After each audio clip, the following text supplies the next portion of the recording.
Delhi NCR में grab 4 लागू, school office से लेकर के गाड़ियों तक किस पर क्या क्या असर पड़ा है। नमस्कार, मैं हूं आपके साथ आयुषी गुप्ता।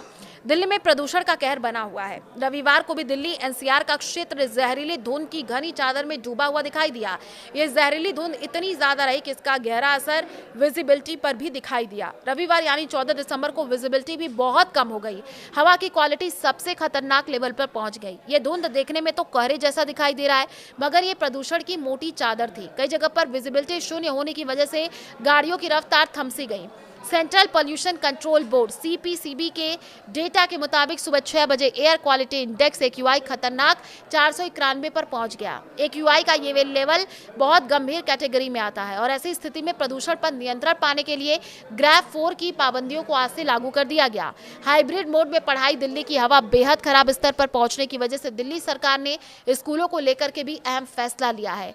ग्रैब 4 के लागू होने के बाद बच्चों को खतरनाक हवा से बचाने के लिए एजुकेशनल इंस्टीट्यूट्स को क्लास 5 तक की क्लास को हाइब्रिड मोड में चलाने का निर्देश दिया गया है। स्कूलों को सलाह दी गई है कि वे ऑनलाइन ऑफलाइन लर्निंग के कॉम्बिनेशन से पढ़ाई जारी रखते हुए फिजिकल अटेंडेंस कम करें। ग्रैब 4 के तहत आप देखिए, राज्य सरकार और दिल्ली सरकार के पास लोकल हालात के आधार पर क्लास 6 से 10 और क्लास 11 के लिए फिजिकल क्लास बंद करने का ऑप्शन भी है। ग्रैब 4 का मतलब क्या है और कब ये लागू होता है वो भी आपको बता दें। दिल्ली में प्रदूषण की समस्याओं से निपटने के लिए CAQM यानी commission for air quality management की तरफ से ग्रेडेड रिस्पांस एक्शन प्लान लेकर के आया, जिसे 4 स्तर पर बांटा गया है। ग्रैब 1 से ग्रैब 4 की व्यवस्था लागू की गई है। 201 से 300 के बीच ग्रैब 1 की एक्यूआई रीडिंग को खराब माना जाता है। इसके बाद ग्रैब 2 की एक्यूआई रीडिंग बहुत खराब, और जब इंडेक्स 400 से ऊपर चला जाता है तो ग्रैब 3 में हवा की क्वालिटी गंभीर जोन में आ जाती है। 450 से ऊपर की किसी भी रीडिंग को बहुत गंभीर कैटेगरी में रखा जाता है, जो सबसे खतरनाक कैटेगरी है। ये ग्रैब 4 के अंदर आता है और सभी उम्र के लोगों के लिए गंभीर स्वास्थ्य जोखिम पैदा करती है। शनिवार शाम को शाम 7 बजे कुल एक्यूआई 448 था, जबकि 24 घंटे के औसत शाम 4 बजे 339 बहुत खराब था। रात भर प्रदूषण का स्तर बढ़ने से रविवार सुबह तक प्रदूषण का स्तर खतरनाक सीमा से ऊपर चला गया। कंस्ट्रक्शन, माइनिंग, स्टोन क्रशर बंद करवा दिए गए हैं।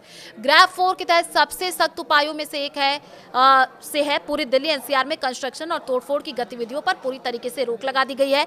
अधिकारियों ने स्टोन क्रशर, माइनिंग ऑपरेशन, सभी संबंधित गतिविधियों को बंद करने का आदेश दिया है, जो धूल और पार्टिकुलेट प्रदूषण में काफी योगदान देते हैं।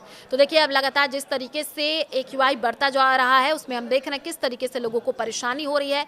दिल्ली में जरूरी सामान ले जाने वाले या जरूरी सेवाएं देने वाले ट्रकों को छोड़ करके यहां पर ट्रकों की एंट्री मना कर दी गई है। LNG, CNG, इलेक्ट्रिक और BS-5 डीजल ट्रकों को इजाजत है। दिल्ली के बाहर रजिस्टर्ड हल्के कमर्शियल वाहनों पर रोक है जब तक कि वे इलेक्ट्रिक, CNG या BS-5 डीजल से ना चले या जरूरी सामान न ले जा रहे हों। ट्रैफिक जाम और प्रदूषण कम करने के लिए सरकार ने सभी सरकारी और प्राइवेट ऑफिस को 50% क्षमता काम करने का आदेश दिया है। बाकी स्टाफ घर से काम करेगा। ये निर्देश पर्यावरण संरक्षण अधिनियम 1986 की धारा 5 के तहत जारी किया गया है। तो अब देखिए, लगातार जिस तरीके से लोगों को दिक्कतें आ रही हैं, परेशानी हो रही है, अपील यही की जा रही है कि आप जितना हो सके घर में रहिए, क्योंकि ग्रैब 4 लागू हो चुका है और दिल्ली की हवा बेहद दूषित हो चुकी है।